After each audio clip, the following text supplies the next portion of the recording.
Roped is an achievement in Halo Combat Evolved to beat the game on Legendary in under 3 hours. It's not as daunting as you think either. Goat Roped, as well as the other MCC speedrun achievements, take your best times into account, meaning you don't have to do a full game run in one sitting, thankfully.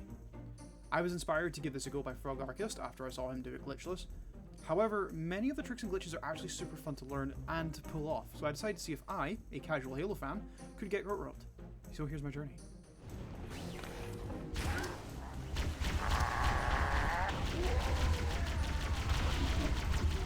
Pillar of Autumn is incredibly simple. You kill anything in your way and run past the rest. My first trick of the run is here, where I walk into the keys cutscene and backtrack to start it early, and then I moonwalk out to consistently get pistol ammo.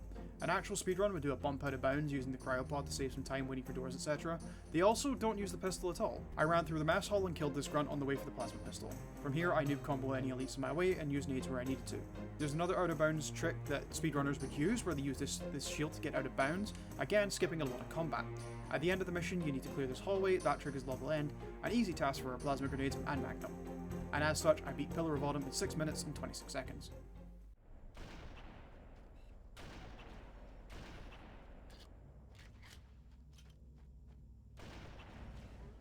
While I'm going to present the levels in order, I should point out that I didn't actually do them in the order presented by the game. There were some that I beat myself offline, and there was other ones that I streamed live. Initially, on stream, I got a 36-minute completion because I refused to kill Marines at cliffs for some reason. I genuinely don't remember my logic here, and instead struggled my way through the 4 dropships. I'll just get better offline time, I think. This was just recon. I'm gonna copy on this and say that this was a recon attempt. Apart from that, I played pretty well. Yeah, that happened. However, I came back off stream and annihilated that time with a 1931. This time I decided to kill my Marines, but I drove into the cliffs to score my kills as opposed to the regular speedrunning route where you snipe your Marines from a distance, then drive forward to hit the trigger. However, every single time I tried this, I soft-locked the mission, so I decided to just do the safe strat. A time save I also decided against was carrier skip at the beginning, where you kill most of your Marines and do precise grenade setups to kill the enemies dropping the carriers quick enough that number 4 is skipped. However, I suck and couldn't clear the squads quick enough. However, I'm happy enough with my time.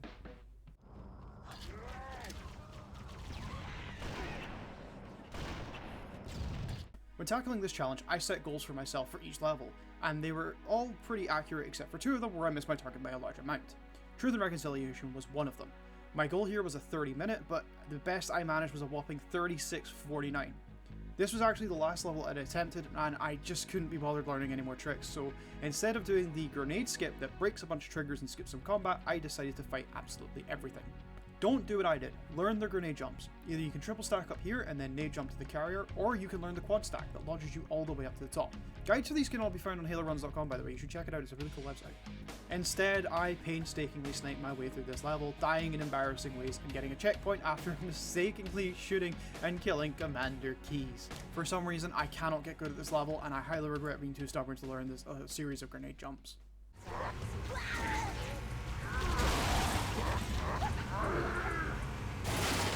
I found Silent Cartographer miserable at first because I couldn't get the Warthog trick down. The trick in question has you launch your way through this door with the Warthog and then jump off this edge so you hit the corner in such a way to take 0 damage. From here, your strat can vary, but as a newbie speedrunner, I decided to land on the overshield and then use the active camo to work my way back up. But for some reason I kept misplaying, missing nades, or getting spotted doing this grenade jump up the pillar. After some struggle, what should have ended up being a less than 5-minute run ended up as a 10-minute and 8-second completion. I am satisfied with this time, to be honest, but I really wish I had the patience to get it lower.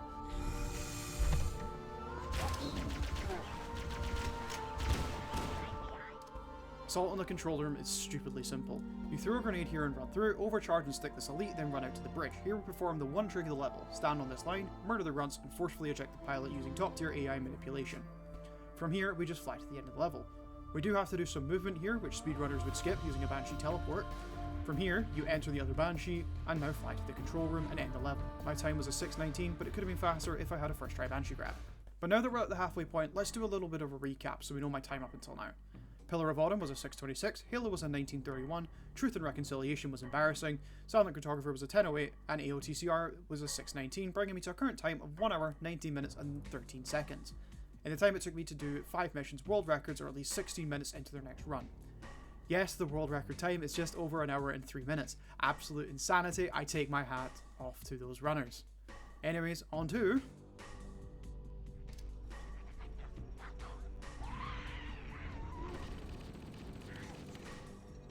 This is the first mission of what I like to call the hold W missions, i.e. you hold W and just run past everything.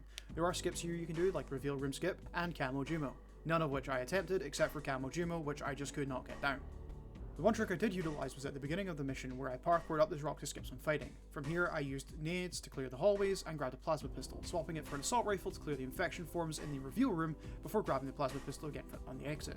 From here I just held W until I was out, grabbing a shotgun where I could to make killing easier, and once outside I ran to the end, killing the sentinels, as on Legendary, the end trigger is tied to these friendly sentinels dying. Once they're dead, I secured my 8:41 completion, bringing us to a total time of 1 hour, 27 minutes and 54 seconds.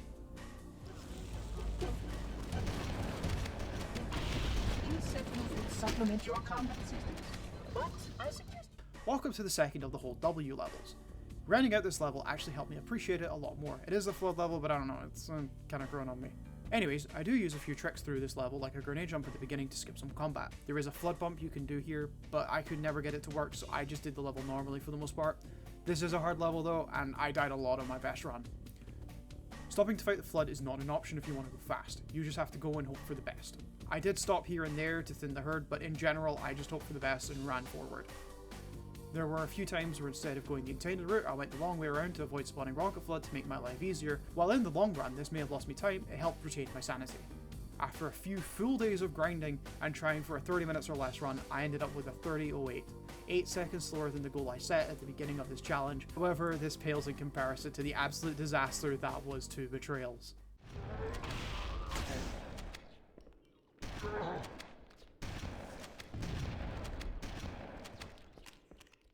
This is the third and last of the whole W levels and the bane of my existence.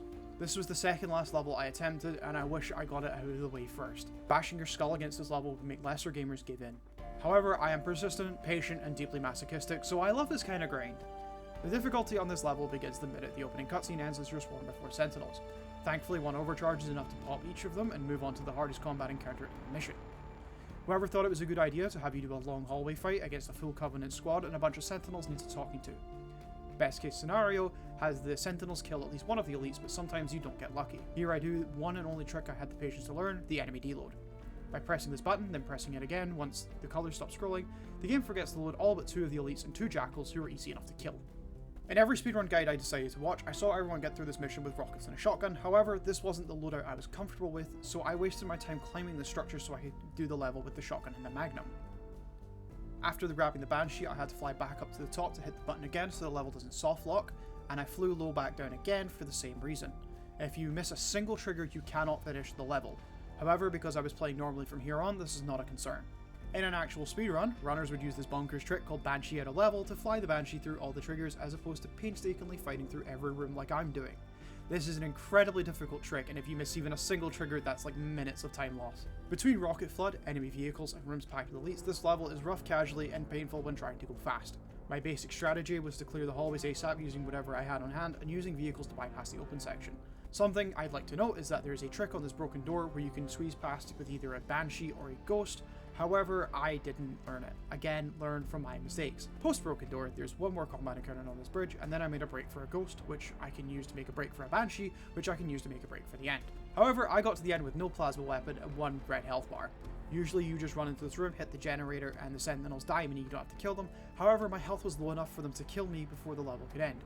I lost 4 fucking minutes to this. I am not happy.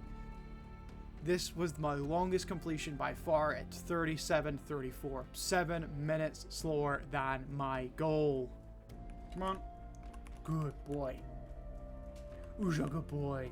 Ooja good boy. Ooja good boy. Following this is the fastest mission of the run. I got this run live on stream, however it took me a really long time to get a Reviver Flood to do the key skip. There is an RNG manipulation you can do. I performed mine by hovering the mouse over restart, holding W and mashing spacebar 4 times. Full game runs use a sound cue as the game transitions from 2 betrayals. No, I still haven't gotten it. I got this first try off stream. I got this first fucking try off stream. I'm thinking of turning off the capture because that might make me get it more consistently. Right. You stand here, we'll look at the scratch. You'll close your eyes. Okay, thank you. Okay. Oh my fucking god, I got it. Oh my fucking god. Thank you for closing your eye. Shout out to my friend Sue who closed her eyes, making me get the trick immediately. She is truly the MVP here. From here, the enemies just T-pose and let us kill them, while we watch the unskippable cutscene, run past the Spec Ops Covenant, enter a Banshee, and end the level. This is the time I'm most proud of with a 2:21. Going into the Maw, that leaves us with a total time of 2 hours, 34 minutes, and 56 seconds. Just about 25 minutes to do the final level.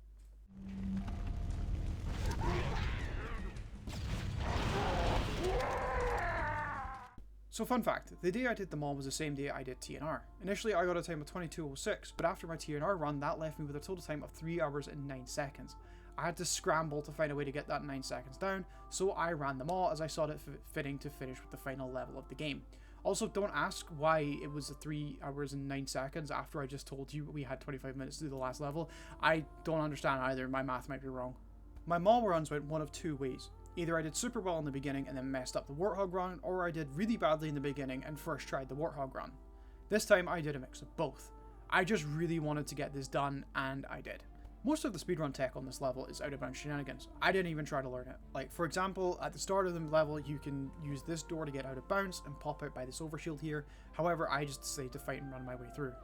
The reactor room was the second hardest part for me. I'd either be in and out before I know it, or I'd be struggling super hard because of the Sentinels being mean.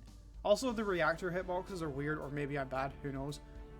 Either way, after this it's the Warthog run, and I cannot drive these things. I didn't do too bad. I had a death or two. I got absurdly lucky and got a checkpoint post Echo Death, and I needed it because I got rocket flooded right at the end. Thank you. Thankfully, no other shenanigans, and I ended with a time of 19:36, giving me the Goat Roped achievement and a total time of 2 hours, 57 minutes, and 30 seconds. By no means is this a good time on the leaderboards, but it's under 3 hours and still faster than Cody Miller. I think it's safe to say I'm really not the best at this game. Halo Combat Evolved Legendary is no slouch and takes a lot of time and patience to get through. The point I want to make with this video is that these speedrun achievements are a lot easier than you think, and if you see my footage and cringe really hard, I challenge you to try and do this yourself.